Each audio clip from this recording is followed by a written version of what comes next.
lebih sulit yang manual karena kita selalu ngontrol dari kelembapan sama suhunya. Setelah 18 hari itu udah nggak bisa bolak-balik, tinggal nunggu netesnya. Assalamualaikum warahmatullahi wabarakatuh. Perkenalkan, nama saya Rizal, tempat tinggal saya di Way Jepara, Lampung Timur. Saya peternak ayam.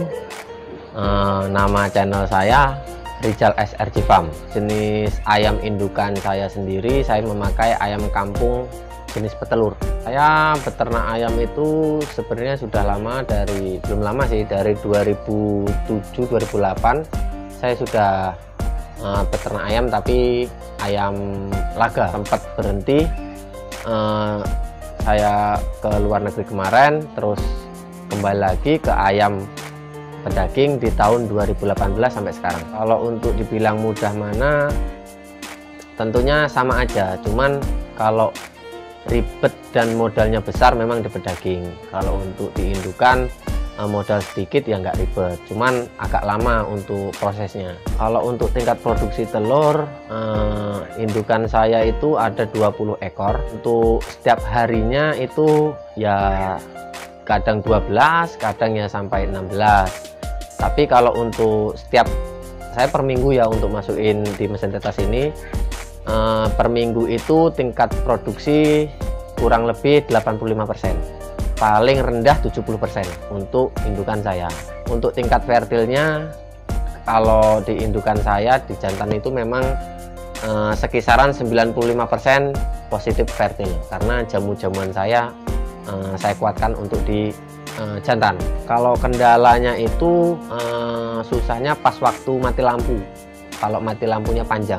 Tapi untuk di wilayah saya memang jarang ya, beda sama dulu. Kalau dulu pas waktu mati lampu panjang itu untuk pas di headernya yang di 18 sampai 21 itu kurang panas, kurang lembab, jadi kan pengaruh di listrik, jadi harus kita bantu bukain cangkang telur. Saya setiap masukin telur per 7 hari per minggu.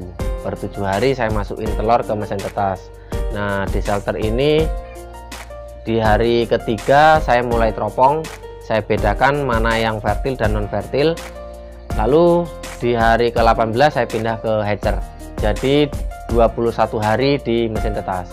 Kendala pasti ada kendala. Nah, yang pasti yang mungkin untuk rekan-rekan semua ya, jadi kalau kita menyusun telur itu usahakan yang tumpul di atas, yang runcing di bawah.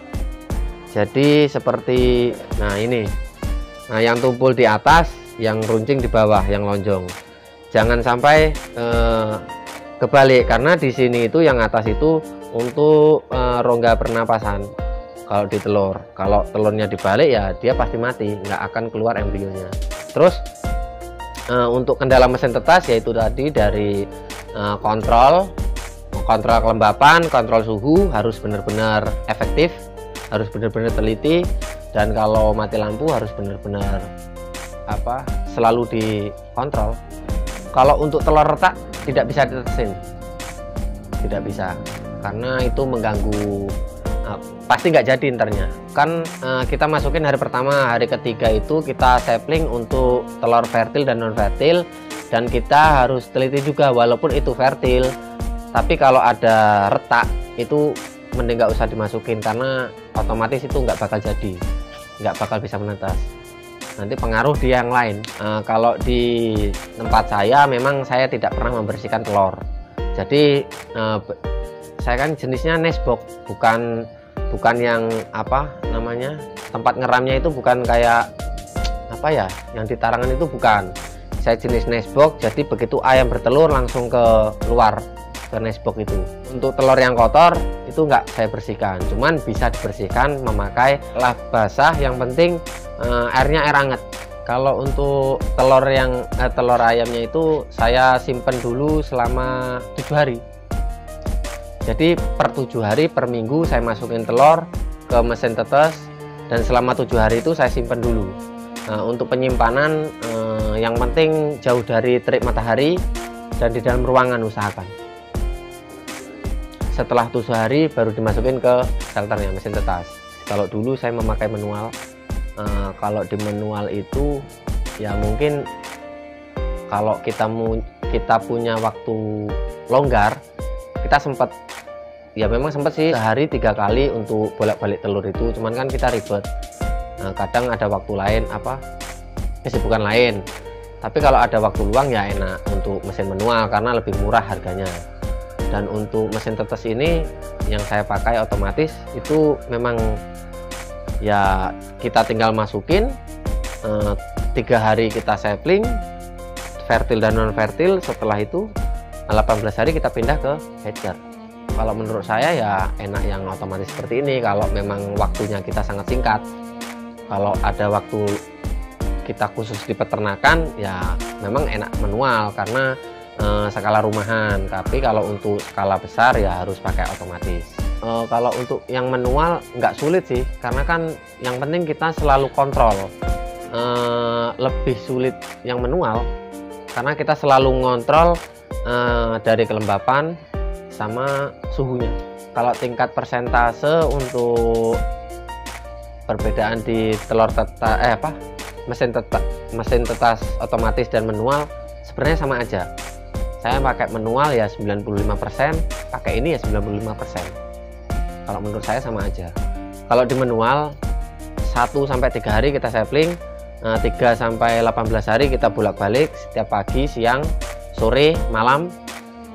Terus untuk waktu bolak-baliknya itu mentok sampai 18 hari. Setelah 18 hari itu udah nggak bisa bolak-balik. Jangan terpatok dengan suhu kelembapan yang di termometer ini. Kita patokan untuk suhu termometer GEA ataupun untuk tes cek kelembapan di dalam ruangan.